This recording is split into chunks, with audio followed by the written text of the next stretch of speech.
prospective purchaser can sue the department in court, but only after their right is denied.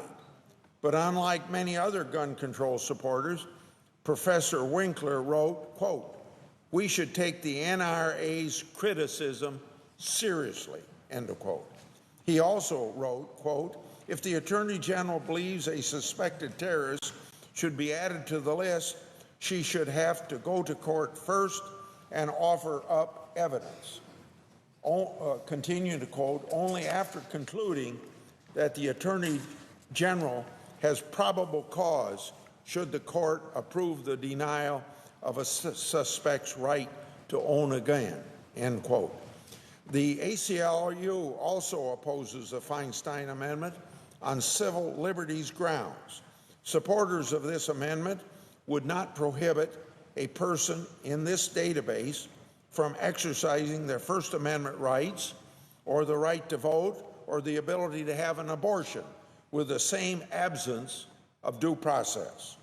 The FBI takes action now when a person in a terrorist database tries to purchase a gun. The senator from Connecticut's amendment requires universal background checks.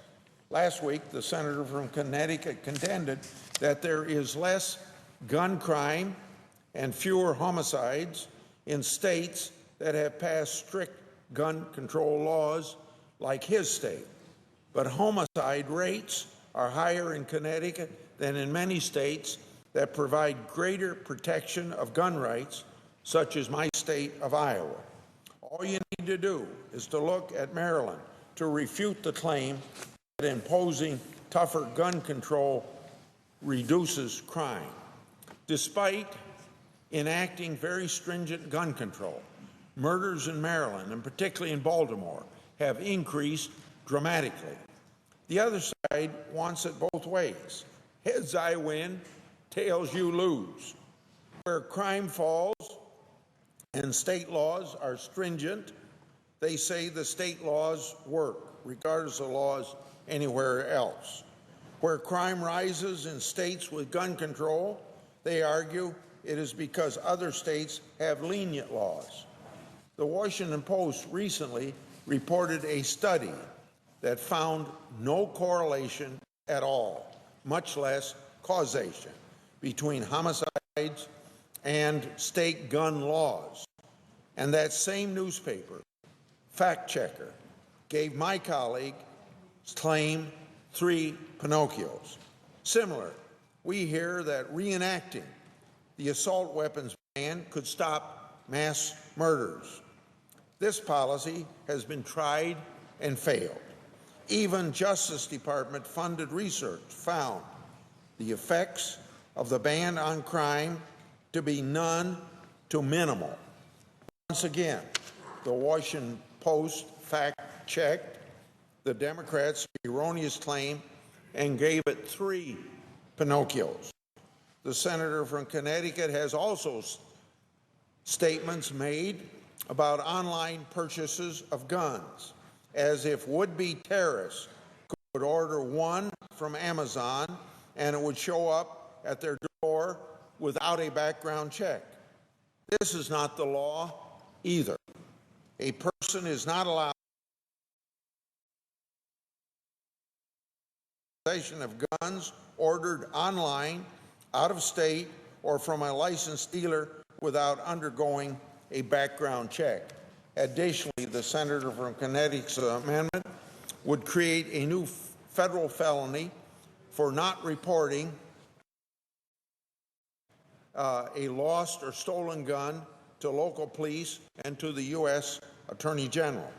This new crime would apply only to lawful gun owners and not to criminals in America.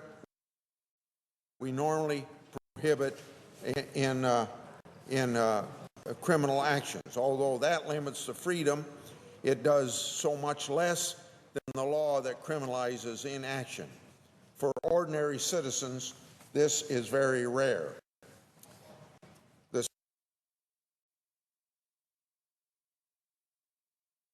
vote on is the version that goes further than the bipartisan compromise that Senator Manchin and I worked out a couple of years ago. What are the chances that that's going to pass? I would say pretty close to zero. And we know that. If we're going to have a vote on background checks, it ought to be the only bill that I am aware of that's in recent time that's had bipartisan support. It may not pass, I understand that, but at least it would have a chance. But we're not even going to have that vote. Let's talk about the other big controversial issue that we're going to vote on, and we already know the outcome of this vote, Mr. President, and that's about terrorists and whether or not terrorists can buy guns and what do we do about this. So let me start with what ought to be a pretty simple goal that we ought to be able to agree on. Number one, terrorists shouldn't be able to buy guns legally. That shouldn't be terribly controversial. But it also shouldn't be controversial that if an innocent American is denied his or her right to buy a gun because they're alleged to be a terrorist, they ought to have an opportunity to clear their name. Because guess what? Governments make mistakes.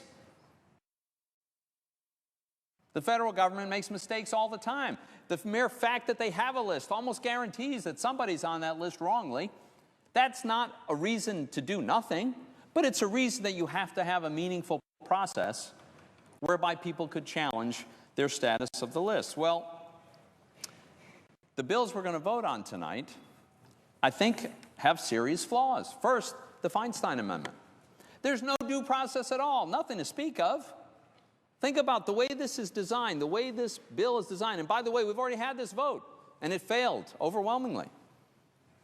But under the Feinstein approach, the Attorney General can put anyone he or she wants on the list. There's no judicial review. There's no kind of review. She can create the criteria. She creates her list. And now all of a sudden anyone on that list is denied the opportunity to buy a gun. Now, they will argue, proponents will argue that there's an opportunity for the gun buyer. But the problem is that person has to go to court. The burden is on the buyer to prove his innocence, and he doesn't even get to see the evidence. How can you possibly prove the evidence against you is flawed if you're not allowed to see the evidence? So clearly that is not a serious attempt to give someone who's wrongfully placed on the list the chance to clear his name. The Cornyn approach. Cornyn approach is better than what we have now because it creates a new tool. It provides a new tool that the AG does not have, the Attorney General doesn't have, and that is a 3-day period during which the Attorney General would have an opportunity to make and win a case. Now, I think that's a difficult thing for an Attorney General to do, and I have suggested that this legislation is flawed because of that. It's better than what we have now, but it's probably not enough in many circumstances, which is why we shouldn't be just talking past each other and re-voting things we know are going to fail. I've got legislation. Senator Collins is working on legislation, and what we both have tried to do with different mechanisms is to make sure that a terrorist can't buy a gun legally, but also make sure that the people on the list are put there properly, and if there's a mistake, a law-abiding American citizen has a reasonable opportunity to litigate that, to get his or her name off the list. And my approach, the Attorney General can come up with the list, but it has to be vetted by a court. And if someone is not on the list, there's an emergency mechanism available to the Attorney General that would block the sale if the Attorney General says so, and then provide a reasonable and manageable amount of time during which this could be litigated. In other words, if the buyer says, wait a minute, I'm not the John Smith you think I am, I shouldn't be denied my Second Amendment right. Under my approach, and I believe under Senator Collins' approach, that innocent American would have a chance to have his or her day in court, which is denied under the Feinstein approach. But the bottom line is, we know the Feinstein bill is going to fail. We know the Cornyn bill is going to fail. They're both going to fail tonight. There's nobody disputes that. Why aren't we working on something that could actually get done, something that actually would stop terrorists from being able to legally buy guns and would at the same time give a law-abiding American the opportunity to clear his name if he's wrongfully put on the list? That's what we ought to be doing here. I'm not saying that I've got the only way to get this accomplished. I think Senator Collins' legislation is going to be unveiled soon, and I know she's been working on this very constructively with a group of folks. But one or the other of these approach, either the Collins approach or mine, needs to get a vote in this body, because it's the only kind of approach that really is a serious way to balance these two important priorities and has a chance to earn bipartisan support. I yield the floor. Senator from Florida.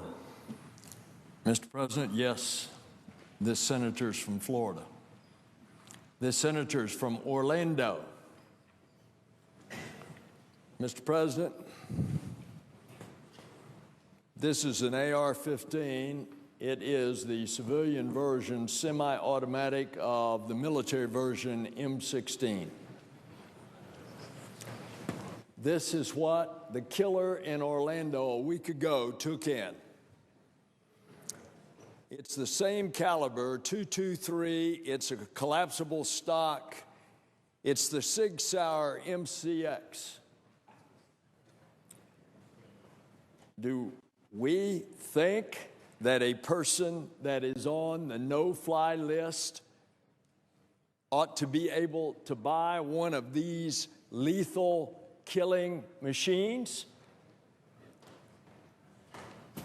I've been a hunter all my life. I grew up on a ranch. I own numbers of guns, but my guns are for hunting. These guns are for killing.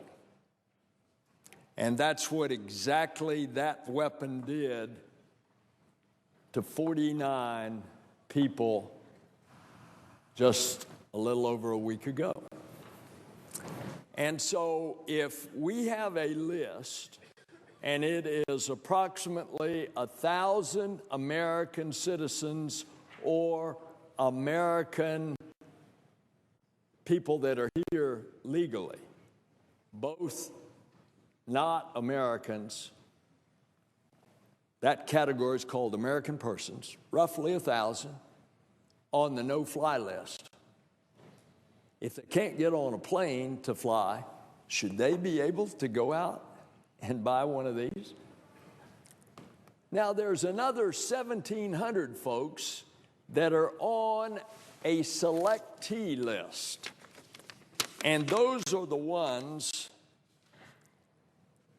that are close to credible evidence that they are a terrorist. 1,700. Close to credible evidence that they are a terrorist. And do we want them to go and buy this kind of weapon? And then there's another category, and that's those that we call the terrorist watch list. And in this country, that's about 5,000 people, American persons, that there is declaratory evidence that they are a terrorist. Do we want them to be able to purchase these weapons?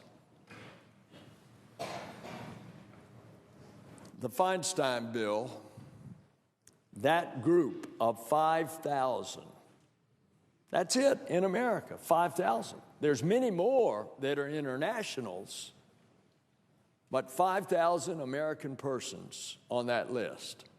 I don't think we want them to be able to buy this. Now, even if that had been the law, it would not have caught Mateen. And thus, Senator Feinstein included the bill that I had filed, which would catch Mateen, because it says if you've been on the terrorist watch list, as he was back in 2013 and 2014, and they didn't have any prosecutable evidence, so they closed that case. If you have been on the terrorist watch list, then when you purchase the gun, the FBI would be notified so that the FBI could make an up-to-date decision. Did they want to go back and interview that person? And if they had seen Omar Mateen purchasing these, knowing that he had been on their watch list, they would have gone and talked to him. Now, that's what's in front of us. Seems to me it's common sense. We hear words out here. Oh, all this is the NRA locking down its votes, putting the fear of God in our Republican friends and colleagues on the next Republican primary that they're going to be in. I'm so proud of the senator from Connecticut and what he did, starting that went on for 15 hours and has brought this to a head. Time of the senator from Florida has expired. I thank the senator, Mr. President. Thank you for listening to my plea, and I'll yield the floor. Mr. President. Senator from Connecticut. I thank the gentleman, and I thank all of the staff and, again, all of my colleagues, 40 of them, for joining us here on the floor on Wednesday night into the early hours. And let's be clear about what happened. Let's be clear about the fact that this body was going to ignore what happened in Orlando last weekend, the largest mass shooting in the history of this country. We were going to pretend like it didn't happen, and if not for the act of myself and Senator Booker and Senator Blumenthal and 30-some-odd others, we would be moving on to business that had nothing to do with keeping this nation safer. And so I don't know how these votes are going to turn out tonight. I know people are skeptical, but we are at least going to get to see where people stand on some pretty simple concepts. The concept that if you are suspected of terrorism, you should not be able to walk out of a gun store in this country with a dangerous assault weapon. A new poll today tells us that 87% of Americans support that. And guess what? A greater percentage of Republicans than Democrats support that. And you know why that number is so high? Because this country is under attack. This country is under attack, and the new weapon of choice on behalf of terrorists, it's not a plane or an explosive device, it's an assault weapon. After September 11th, we made a decision. We made a decision to stop terrorists from getting onto planes because they were using them to kill Americans.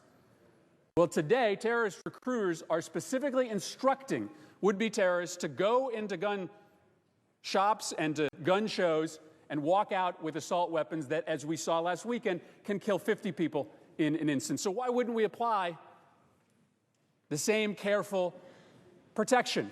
Make sure that people who are suspected of terrorism can't get on a plane, but they also can't get an assault weapon. And second, why don't we make sure that that protection exists whether they are walking into a gun store or into a gun show? That same poll that came out today suggests that an even greater percentage of Americans, 90%, support expanding background checks so that you have to prove that you are not a criminal, you are not a potential terrorist before you buy a weapon. These two measures are not controversial anywhere else in the American public except for here. And the amendments offered by Senator Grassley and Senator Cornyn aren't even half measures. Senator Grassley's amendment would take people off the background checks list, would take people who were leaving a psychiatric institution and allow them to buy a weapon the next day. Senator Cornyn's bill would force the Department of Justice to go to court to stop a suspected terrorist from getting a weapon. They're just shields. They're just shields for members who don't want to stand up and do the right thing. The reason that I came down to the floor on Wednesday, Mr. President, didn't leave for 15 hours is because I know at a deep personal level what Orlando is going through now. I don't know what the families are going through. That's something that's unique to losing a loved one. But I know what that community is going through. And I believe that for all of the scarring psychological harm that comes with losing a loved one or a neighbor, more harm is piled on when you find out that the people that you elected to run your country just don't care. It hurts something awful when you lose someone. But it gets worse when your leaders are silent, are totally silent in the face of your personal horror. Long after all of the moms and dads had left the firehouse in Sandy Hook after learning that their boys and girls were lying dead on the floor of that school, there was one father who was left who wouldn't leave, who couldn't leave. His name was Neil Heslin, and he came to this Congress to tell us his story. And as we head into this vote, I will leave you with his words. In speaking about his son, Jesse, he was a divorced dad with one son, his best friend, his son was dead. He said before he died, Jesse and I used to talk about maybe coming to Washington someday. He wanted to go up to the Washington Monument. When we talked about it last year, Jesse asked if we could come and meet the president because Jesse believed in you. He learned about you in school, and he believed in you. And I want to believe in you, too. I know you can't give me Jesse back. Believe me, if I thought you could, I'd be asking for that. But I want to believe that you will think about what I told you here today.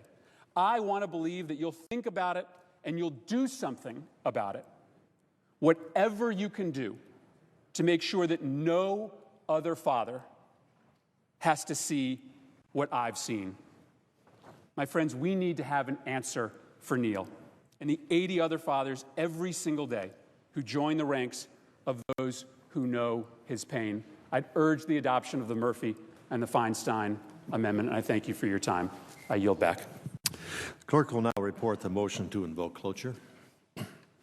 Cloture motion. We, the undersigned senators, in accordance with the provisions of Rule 22 of the Standing Rules of the Senate, do hereby move to bring to a close debate on Senate Amendment Number 4751 to the instructions of the motion to commit H.R. 2578, an act making appropriations for the Department of Commerce and so forth and for other purposes, signed by 17 senators.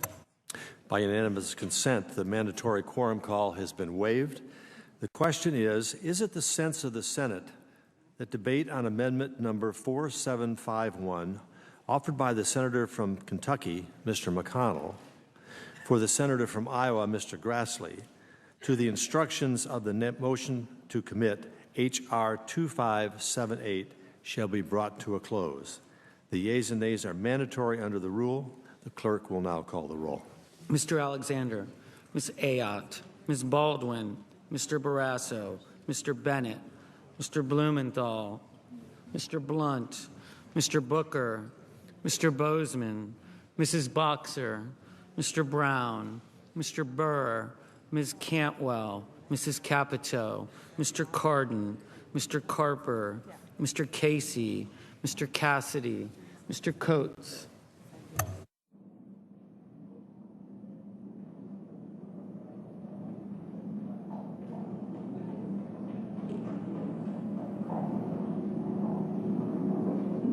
Mr. Cochran.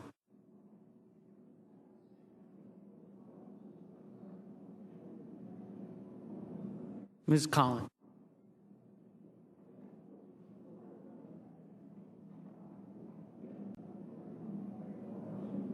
Mr. Coons.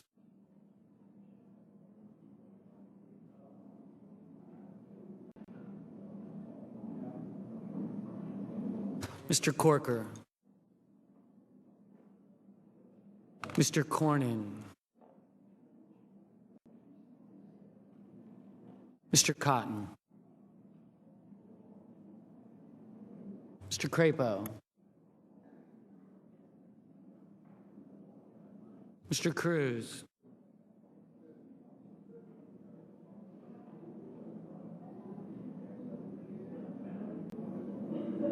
Mr. Daines.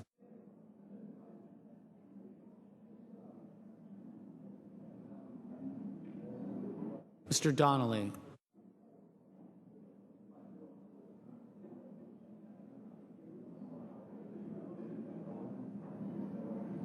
Mr. Durbin.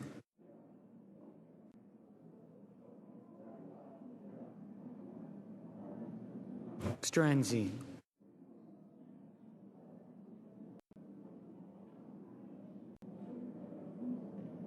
Mrs. Ernst.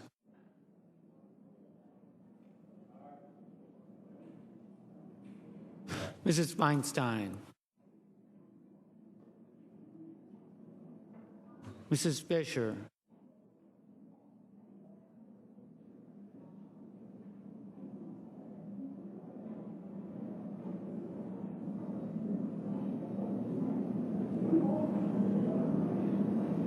Mr. Flake.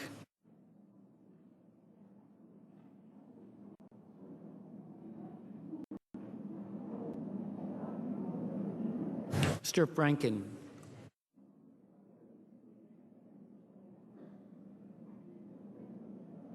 Mr. Gardner. Mrs. Gilliram.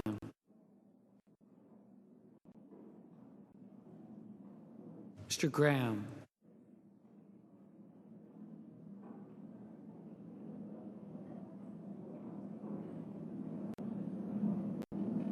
Mr. Grassley. Mr. Hatch. Mr. Heinrich.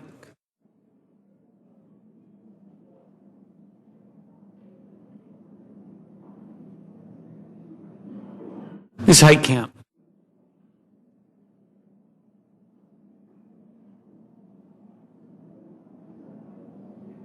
Mr. Heller. Ms. Hirono. Mr. Hoven.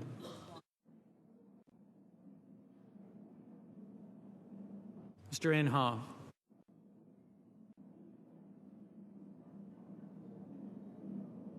Mr. Isaacson.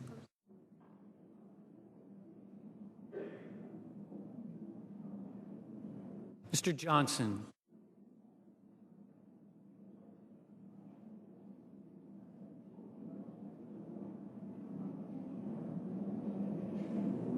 Mr. King.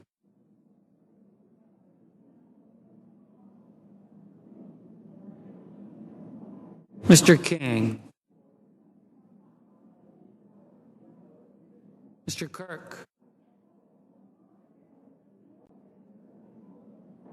Ms. Klobuchar. Mr. Langford.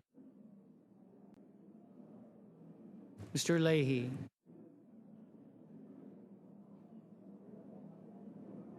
Mr. Lee.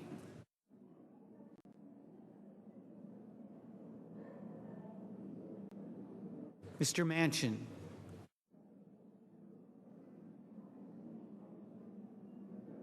Mr. Markey.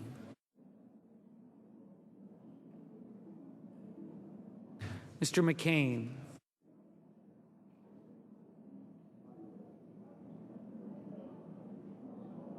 Mrs. McCaskill. Mr. McConnell.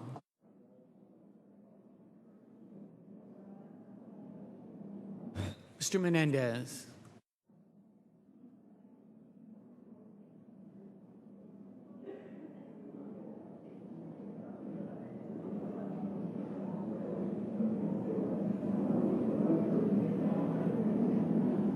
Mr. Merkley.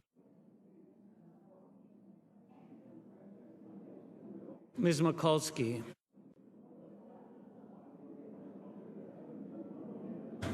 Mr. Moran.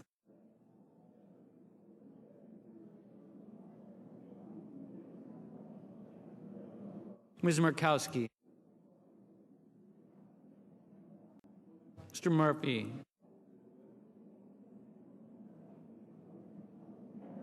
Mrs. Murray. Mr. Nelson. Mr. Paul.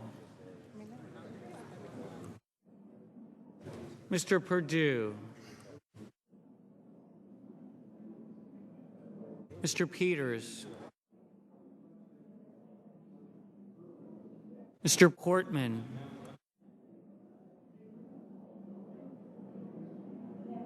Mr. Reed of Rhode Island. Mr. Reed of Nevada. Mr. Risch.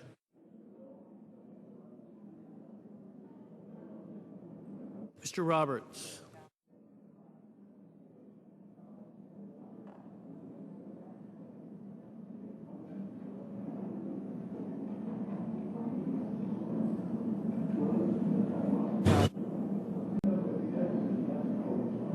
Mr. Rounds.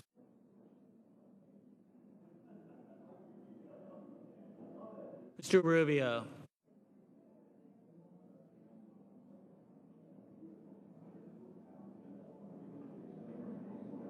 Mr. Sanders.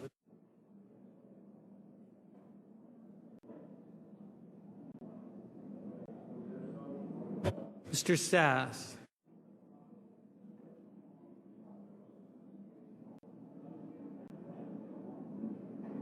Mr. Schatz.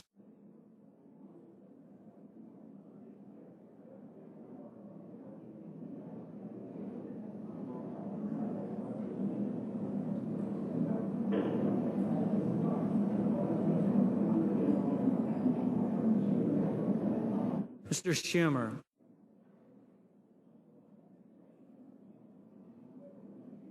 Mr. Scott. Mr. Sessions. Mrs. Shaheen.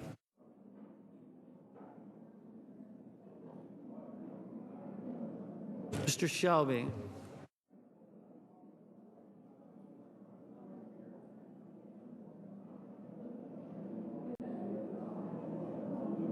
Ms. Stabenow.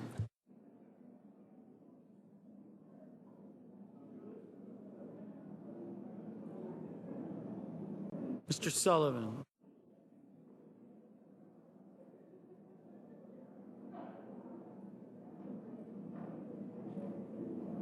Mr. Tester.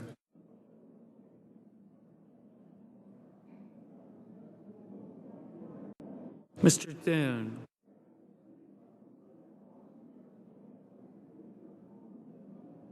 Mr. Tillis. Mr. Toomey.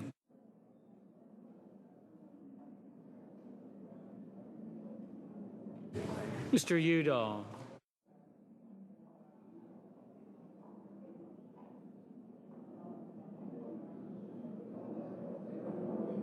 Mr. Vitter.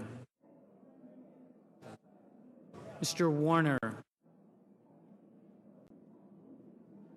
Ms. Warren.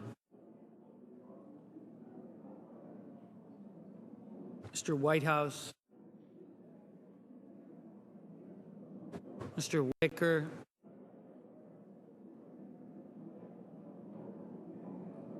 Mr. Wyden.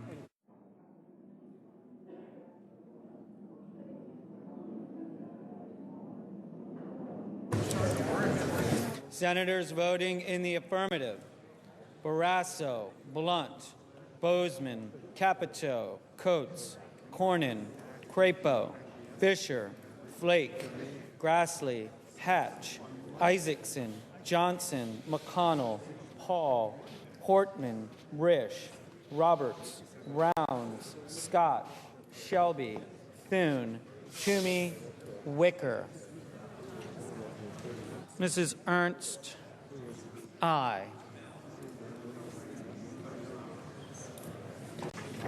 Senators voting in the negative: Blumenthal, Gillibrand, Heinrich, Heitkamp, Leahy, Manchin, Markey, McCaskill, Murphy, Nelson, Sanders.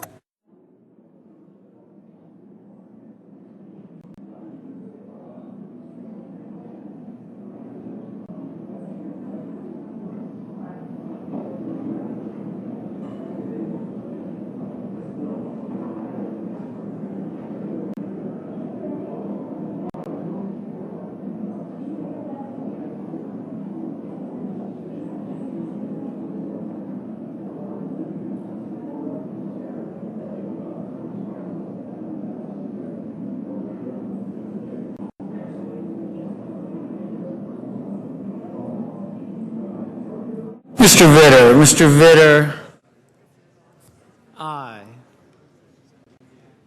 Mr. McCain, aye.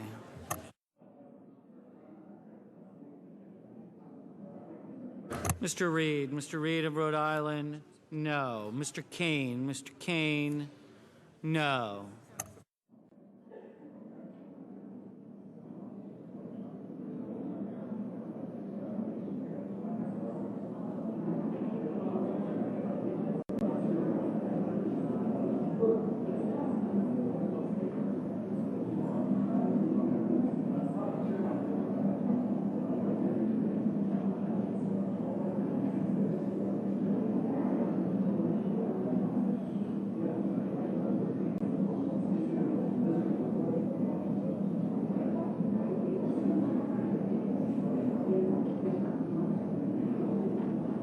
Mr. Wyden.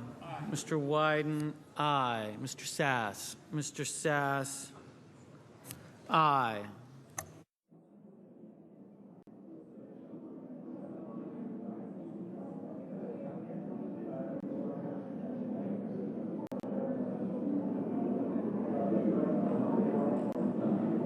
Mrs. Boxer. Mrs. Boxer, no. Mr. Wyden. No.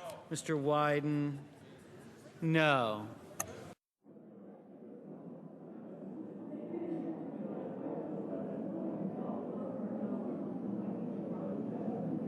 Mr. Menendez. Mr. Menendez, no. Mr. Bennett. Mr. Bennett, no. Ms. Collins.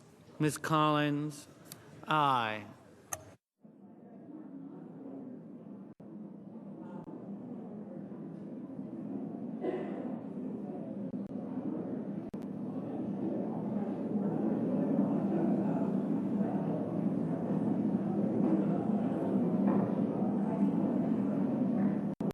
Mr. Booker. Mr. Booker, no.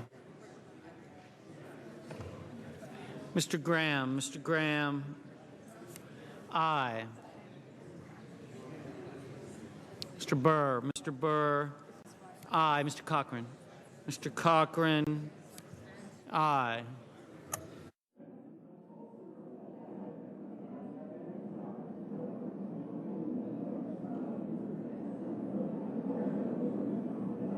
Mrs. Murray. Mrs. Murray, no. Mr. Heller. Mr. Heller, aye. Ms. Ayotte. Ms. Ayotte, aye. Mr. Gardner. Mr. Gardner, no. Mr. Corker. Mr. Corker, aye.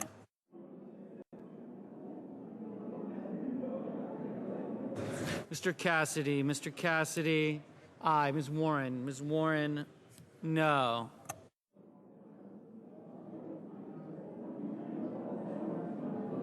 Mr. Tester. Mr. Tester, no.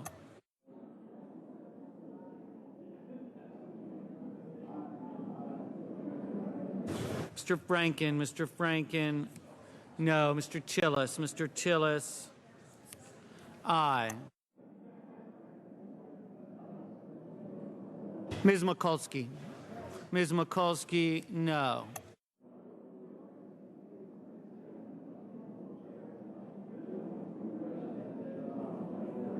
Mrs. Shaheen. Mrs. Shaheen, no.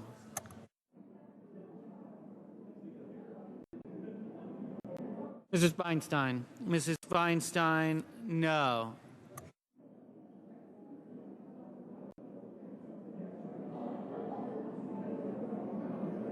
Mr. Cardin. Mr. Cardin, no. Mr. Enzi. Mr. Enzi, aye.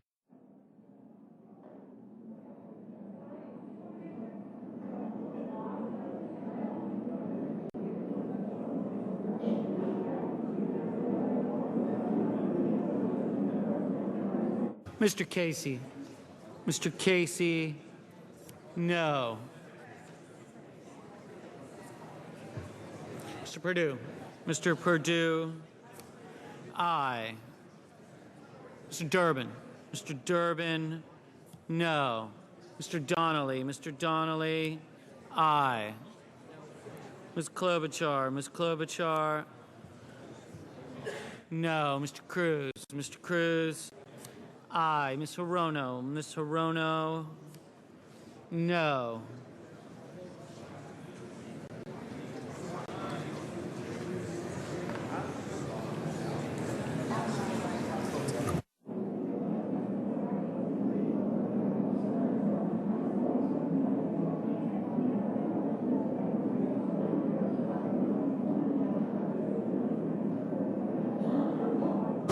Mr. Daines. Mr. Daines, aye. Ms. Baldwin. Ms. Baldwin, no.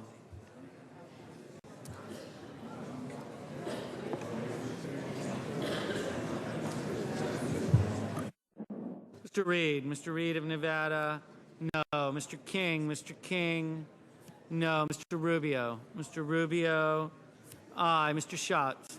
Mr. Schatz, no. Mr. Whitehouse. Mr. Whitehouse, no.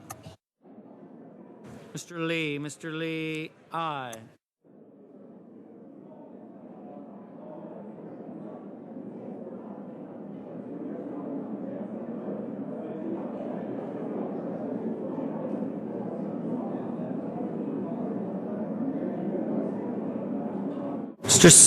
Mr. Sullivan, aye.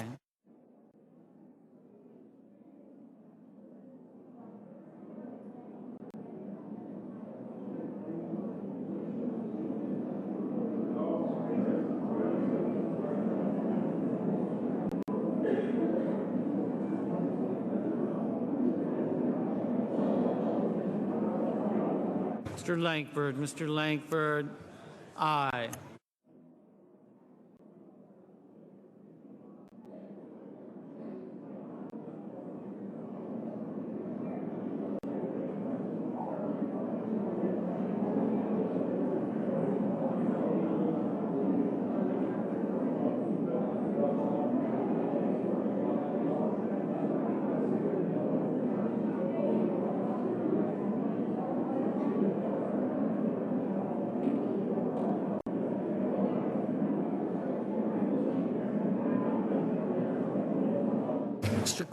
Mr. Carper, no. Ms. Cantwell, no. Mr. Moran, aye. Ms. Markowski, aye. Mr. Inhofe, aye. Mr. Peters, no. Mr. Merkley, no.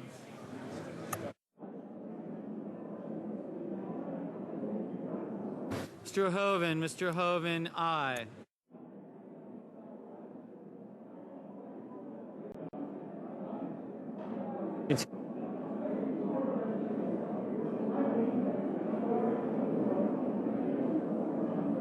Mr. Cotton, aye. Mr. Brown, no.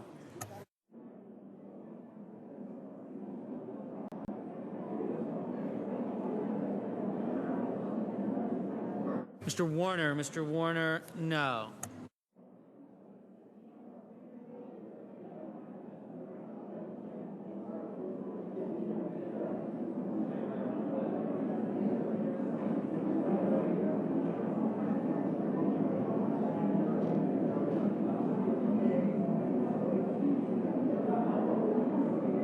Ms. Stabenow, no.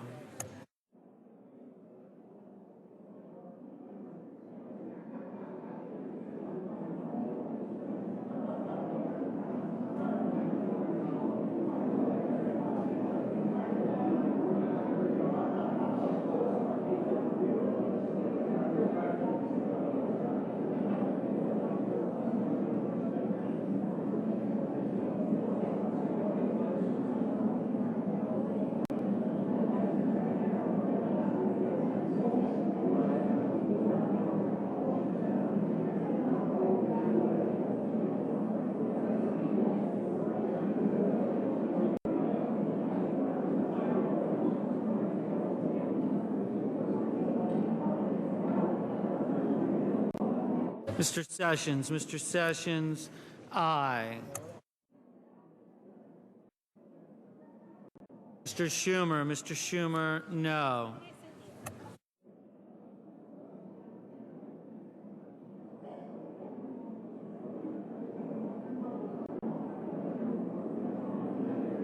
Mr. Udall, no.